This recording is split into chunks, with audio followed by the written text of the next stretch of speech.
돈 버는 사람은 단순하게 생각합니다. 이 책에서는 변동성이 높은 주식 시장에서 어떻게 이 멘탈이 흔들리지 않고 인내심을 발휘할 수 있는지 그 하우투를 정확하게 여러분들께 말씀드립니다. 현실적인 조언과 더불어서 주식시장에서 실제로 어떻게 플레이해야 되는지 이런 구체적인 내용에 대해서도 제 책에 담았습니다.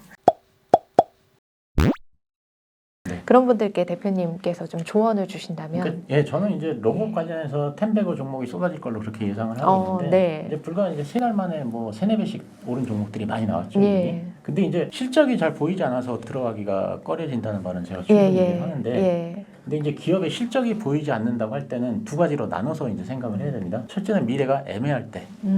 둘째는 미래는 거의 정해져 있는 경우 두 가지거든요. 예를 들면 작년에 NFT 관련주가 이제 많이 상승을 했는데 저는 이 경우는 미래가 좀 애매하다고 생각합니다. NFT로 어떻게 실적을 낼 것인지, 어떻게 큰 매출을 낼 것인지 이게 좀 각도가 잘 안 서거든요. 이런 경우는 저는 조심을 해야 된다고 생각하고요. 둘째는 정해진 미래의 같은 경우는 좀 다릅니다. 미래의 성장이 확실한 경우, 지금 실적이 나오진 않지만 미래의 성장이 확실하다고 생각하는 경우는 저는 지금 실적에 크게 개의치 않아도 된다 이런 생각을 갖고 있습니다. 근데 미래의 로봇은 확실히 뭔가가 보이잖아요. 예, 그렇죠. 그래서 이제 제가 텐베거가 쏟아질 거로 그렇게 예상을 하는데요. 네. 제가 이게 로봇과 같이 이게 정해진 미래라고 생각하는 거는 제가 한번 부동산하고 비교를 해서 설명을 제가 한번 하면요. 수도권에 이제 아파트가 하나 있는데 여기 이제 지하철이 들어옵니다. 그럼 이제 이게 부동산이 어떻게 오르냐면 전체 상승분의 30% 정도가 지하철이 들어온다는 뉴스가 나오면 상승을 한다는 겁니다. 그렇죠. 호재 때문에 예, 상승하죠. 때문에. 그러다가 이제 그 지하철이 실제 개통이 되면 또 30%가 오르고요. 그다음에 이제 그 역세권이 개발되고 편의시설이 들어오면 또 40%가 오른다고 합니다. 마지막 순간에 가장 많이 오르네요. 예, 그래서 이제 이것도 지금 로봇도 지금이 어떤 단계냐면 이제 그 지하철이 들어온다고 호재가 막 나온 단계라고 생각합니다. 그래서 전체 상승분의 1만 30% 나왔고 조금 있다가 이제 뭐 시제품이 나오면 그게 또 괜찮다 이러면 또 나중에 또 한 30% 오르고 이제 이게 매출로 연결되면서 이제 사람들이 많이 쓰게 된다 그러면 또 한 40% 오르고 이렇게 간다고 생각을 하거든요. 예. 그렇겠네요. 그러면 레인보우 로보틱스가 로봇 회사 중에서 꽤 의미 있는 실적을 조금 내고 있는 기업인데 근데 지금 주가가 너무 많이 올랐다라고 생각하시는 분들께서는 방금 말씀하신 그 부동산의 비율을 좀 생각을 해보시는 것도 괜찮겠어요.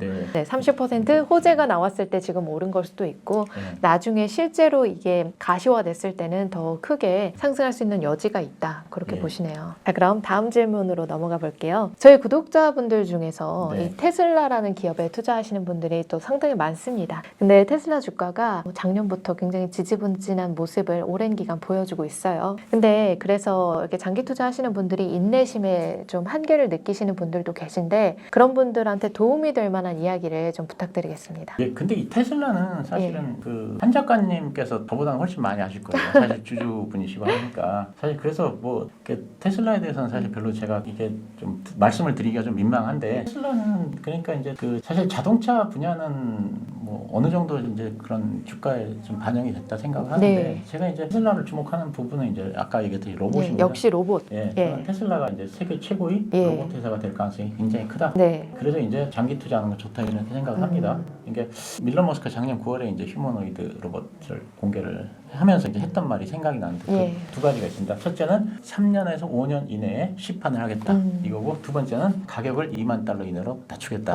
이 두 가지거든요. 이게 이제 저는 두 가지가 핵심이라고 생각합니다. 그래서 3년에서 5년 사이에 이제 그 시판을 하겠다는 얘기는 상용화가 엄청나게 멀지는 않았다. 가깝다 이런 얘기고 $20,000 이내에 우리나라 돈으로 2,600만 원 정도 되지 않습니까? 해볼 만한 가격이죠. 그렇죠. 이게 대중화가 가능하다는 얘기입니다. 그래서 테슬라가 만약에 정말 로봇을 저 2만 불 이내로 맞춘다면 저는 다른 로봇 회사 대비 압도적인 경쟁력을 가질 것이다. 그래서 사실 저는 이 가격대에 굉장히 주목을 하는데요. 테슬라 로봇에 주목하는 이유는 뭐 다른 분들도 많이 말씀하시지만 AI입니다. 사람과 동물의 차이는 두뇌고요. 로봇과 기계의 차이는 AI입니다. 로봇은 생각하면서 행동할 수 있는데 기계는 생각할 수 없습니다. 자동차 공장에서 부품 조립을 하는 거를 사람들은 로봇이라고 하지 않습니까? 닭 튀기는 기계도 로봇이라고 하지 않습니까? 근데 사실 이것은 로봇이 아니고 기계입니다.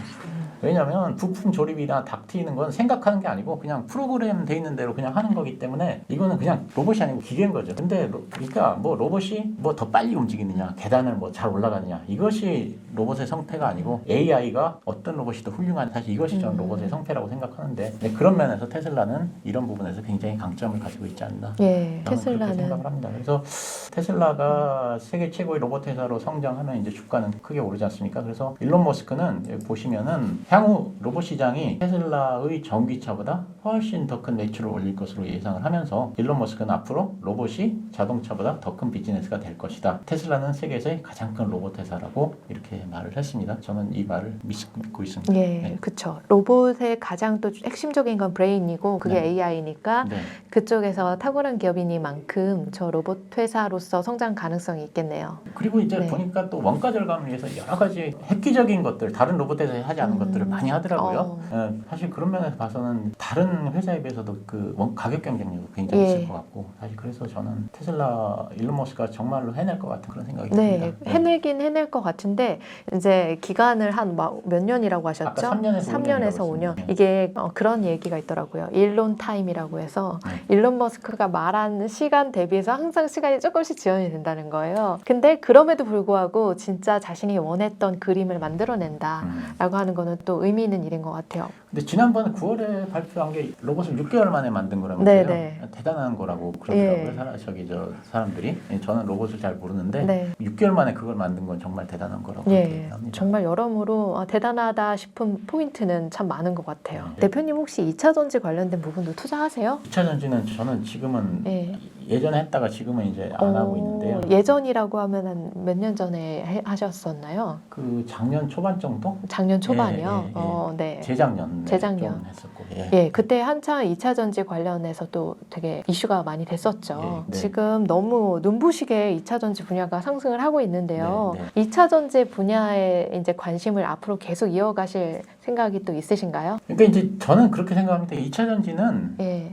지금 이제 핫하고 좋으니까 예. 모멘텀 투자라든가 네. 단기적인 투자 이런 거는 좋다고 생각하는데 네. 저는 장기 투자는 저는 이렇게 추천하지 않고 있습니다. 어떤 관점에서 그렇게 생각하시나요? 그게 이제 여러 가지가 있는데요. 네. 몇 가지, 그러니까 이거에 대해서 사실 어떤 기업에 장기 투자하려고 그러면 예. 여러 가지 그 미래에 대한 의문점들이 있는 것들이 해소가 돼야 되지 않습니까? 네. 그래야 이제 장기 투자를 하는 건데 네. 해소가 안 된 개인적으로 것들이 너무 많아요. 예. 개인적으로 생각할 때. 어떤 건지 궁금하네요. 이제 예를 들면 예. 이제 뭐 세네 가지, 두세 가지만 이제 말씀을 예. 드리면요. 저는 일단 전기가 일단은 이게 이해가 안 되는 부분이 있어요. 예. 전기차가 많이 보급되기 위해서는 전기가 충분해야 되지 않습니까? 예.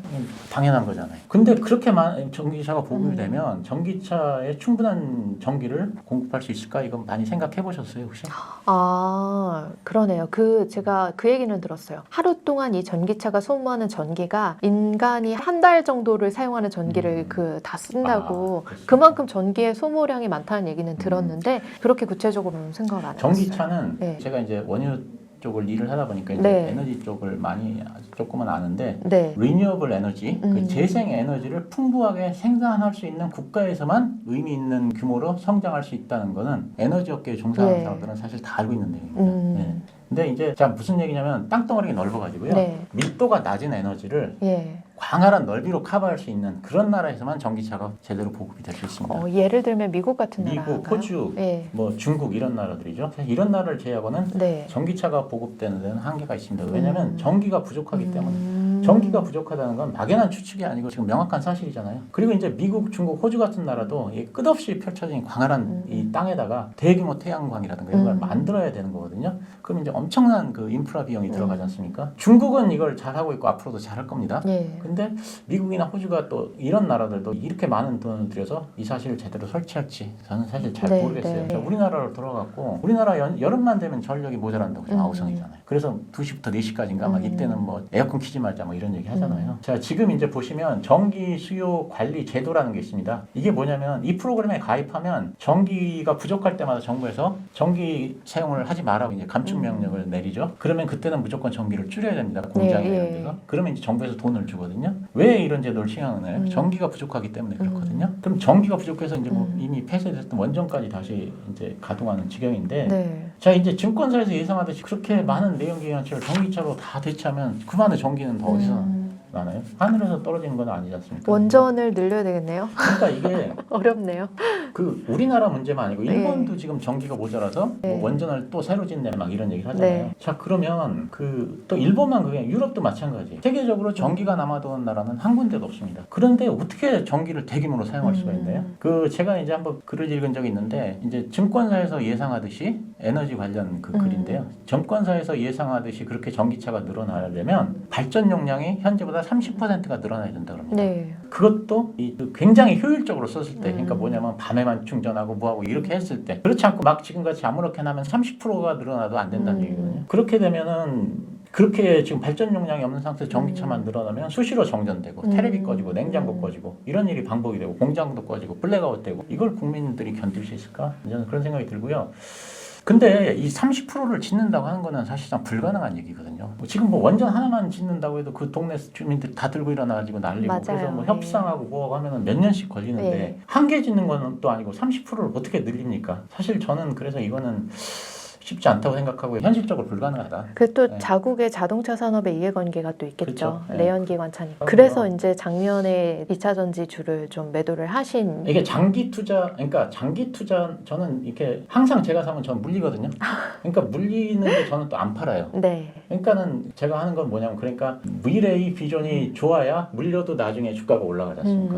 그래 원금 회복 플러스 알파가 되는데 미래가 어떻게 될지 제가 머릿속에서 아직 네. 정확히 이게 해소가 안 되면 지금 물려버리면 네. 이게 계속 물릴 수가 있잖아요. 또 내가 그게 해소가 안 되면 네. 견디는 시간이 쉽지 않을 것 같아요. 맞습니다. 오히려. 예. 내가 믿음이 있어야지 그 견딜 수도 있는 건데. 예, 전기차 보급이 조금이라도 늦어지겠다는 그 컨센서스가 모아진다면 네. 시장에서는 PER을 확 낮춰버립니다. 그렇죠? 그러면 어떤 일이 발생되냐면 이게 SK텔레콤 주가인데요. 1990년부터 2000년대까지 그 우리나라 대표적인 성장주였던 SK텔레콤인데요. 이게 220배가 올랐습니다. 이렇게 상승을 한 이유는 아까 말씀드린 그 성장주 원칙 때문이었습니다. 이 주가가 이익이 급격히 늘어나면서 PER이 확 늘어났죠. 근데 이제 2000년대 초반에 이제 성장성이 좀 둔화되겠다는 생각들을 사람들이 하게 되면서 PER을 확 낮춰버렸습니다. 그러니까 이제 실적은 더 좋아지고 회사는 좋아지지만 주가는 떨어지게 되는 거죠. 사실 그래서 이게 사람들이 어쨌든 간에 이게 뭐 또 전기 부족 때문에 전기차 보급이 늦어지는 거 아니야 이런 생각을 하게 되면 성장률이 좀 생각했던 것보다 좀 둔화되는 거 아니냐 그럼 이제 PER을 확 낮춰버리지 않습니까? 그러면 주가가 떨어질 가능성이 있다. 네. 그러니까 매출이 늘어나고 이익이 늘어나도 주가는 네. 떨어질 수 있다. 사실 이런 거를 제가 염려를 하는 겁니다. 네, 악재가 될 수도 있겠네요. 그 부분이 해소가 되지 않는다면. 네, 벌써 이제 마지막 질문을 드려야 할 시기가 됐는데 2, 3년 전쯤에 파이어족이 유행을 했었습니다. 그때 이제 빨리 은퇴를 해서 좀 자신만의 이런 하고 싶은 일들을 하기 위해서 회사 밖을 떠나는 그런 분들이 좀 많이 생겼었는데 이런 식으로 은퇴를 준비하시는 분들이 저희 주주님들 중에도 많으실 겁니다. 뭐 30, 40대뿐만 아니라 50, 60대 정도의 이제 은퇴를 생각하시는 분들. 근데 그런 분들은 특징이 기본적으로 어느 정도의 목돈이 있으세요. 목돈이 있으신 게 뭐 퇴직금 때문이실 수도 있고 자신이 열심히 이렇게 파이어족이 되기 위해서 마련하신 돈일 수도 있는데 그렇다면 그런 목돈을 가지고 어떻게 투자의 포트폴리오를 꾸려나가시는 게 좋을지 대표님의 조언 부탁드립니다. 저는 이제 그 노후 준비에서 가장 중요한 것이 뭐 돈이 많다 이것보다도 현금 흐름이라고 생각하거든요. 예. 그러니까 일단은 무조건 현금 흐름은 만드셔야 된다고 생각합니다. 그러니까 죽을 때까지 얼마가 나올 수 있는 자기가 생각해서 자기가 필요한 현금 흐름을 만들어야 된다고 생각합니다. 그래서 예를 들면 뭐 1억이 있다 그러면 지금 현금 흐름을 다 만들어 놓은 상태다. 그러면 이제 뭐 주식 투자도 하고 뭐 이렇게 하지만 이게 현금 흐름이 아직 안 돼 있다 그러면 무조건 배당주를 한다든가 뭐 이렇게 해서 한 달에 얼마씩 나올 수 있는 사실 이제 그런 것들을 만드는 게 가장 중요하다고 생각을 하는데요. 이것과 약간 관련해서 제가 한 가지만 말씀드리면 제가 은퇴를 하시는 분들은 이게 그 현금을 흐름을 만드는 데 있어서 그 주택이 있으신 분들은 무조건 제가 그 주택연금에 가입하라고 하는 조언을 되게 강력하게 드리거든요. 네. 2020년도로 처음으로 출생자 인구가 사망자 인구보다 2만 명이 적었고요. 네. 이거는 이제 2011년부터 2020년까지 세대수 및 평균 세대원 수 현황인데요. 세대수는 계속 늘어났고 주택에 대한 수요가 증가했고 그래서 아마 이게 지난 2, 3년간의 이제 주택 가격 상승의 원인중 하나 이런 게 아닌가 생각을 하는데요. 근데 20년 이상 긴 안목으로 봤을 때 예. 인구가 줄면 주택 수요도 줄 것이고 예. 주택 가격도 하락할 것이다 이렇게 생각을 하는데요. 예.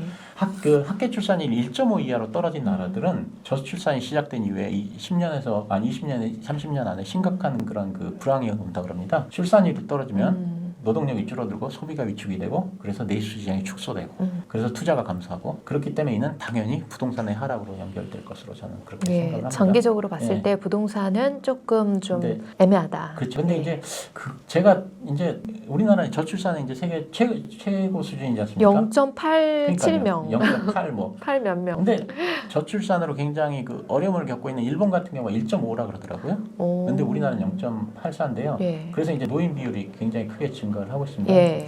제가 만든 자료인데 이게 이제 제가 만든 자료인데 2020년에 우리나라의 노인 비율은 16%고요. 일본은 28%입니다. 그런데 2040년이 되면 34% 같아지고요. 예. 그 이후에는 이제 계속 우리나라 노인 비율이 높아져서 2060년 이때 되면 일본의 노인 비율은 36.5%, 우리나라는 무려 44%가 됩니다. 근데 현재 일본 신도시들이 지금 굉장히 급속한 그 노령화 때문에 심각한 문제를 겪고 있습니다. 특히 예. 이제 신도시 같은 경우가 그렇거든요.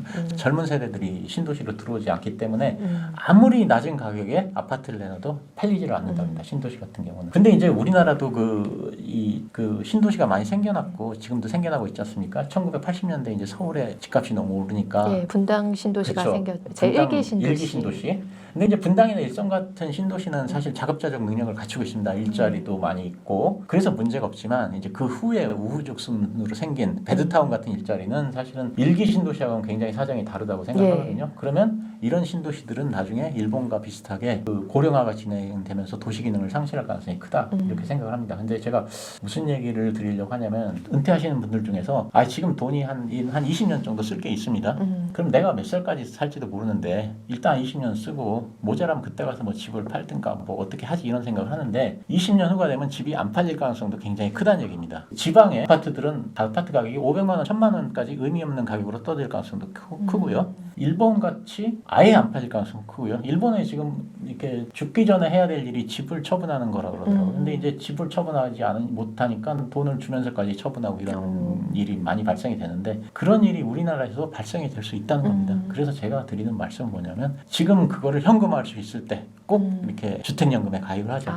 나중에 돈 떨어지면 하지 하고 20-30년 후에 하겠다 그러면 그때 가서는 그게 현금화가 안 될 수가 있다는 얘기죠. 네네네네. 집값 자체가 너무 근데 떨어지기 때문에. 주택연금을 했다가 나중에 취소할 수도 있나요? 취소할 수 있습니다. 네. 근데 사실은 저는 그런 말씀도 드리는데 어쨌든 가입을 하면 이익이라고 생각합니다. 왜냐하면 주택연금에 가입을 하지 않는 분의 생각은 굉장히 간단합니다. 자녀들한테 집이라도 하나 물려줘야 되지 않겠냐 이런 생각인데 이런 생각을 하시는 분들도 주택연금에 가입을 하는 게 유리하다고 저는 생각합니다. 왜냐하면 주택연금을 가입하고 차라리 그 돈으로 리츠나 배당주에다가 그 돈을 받아서 투자를 하게 되고 나중에 그 돈을 현금으로 자녀한테 물려주는 게 훨씬 이익이다 이런 생각을 합니다. 네. 그렇다면 그렇게 목돈이 좀 생기게 되는 경우에는 배당주 쪽으로 투자를 해서 현금 흐름을 만드는 게 가장 좋겠다. 그렇죠. 무조건 그건 저는 무조건이라고 생각합니다. 네, 일단 현금 흐름은 무조건 노후 준비는 만들어야 된다. 네. 그리고 이제 부동산에 투자하시는 거는 20년 후를 생각했을 때 인구 구조가 변화가 되니까 위험할 수도 있겠다. 그런 의견을 주셨는데 저희 이제 마지막으로 주주님들께 해주고 싶으신 말씀이 있으시면 부탁드립니다. 여기 한 작가님 오늘 뵙게 되고 또 주주님들 뵙게 돼서 너무너무 반갑습니다. 네, 감사합니다. 감사합니다.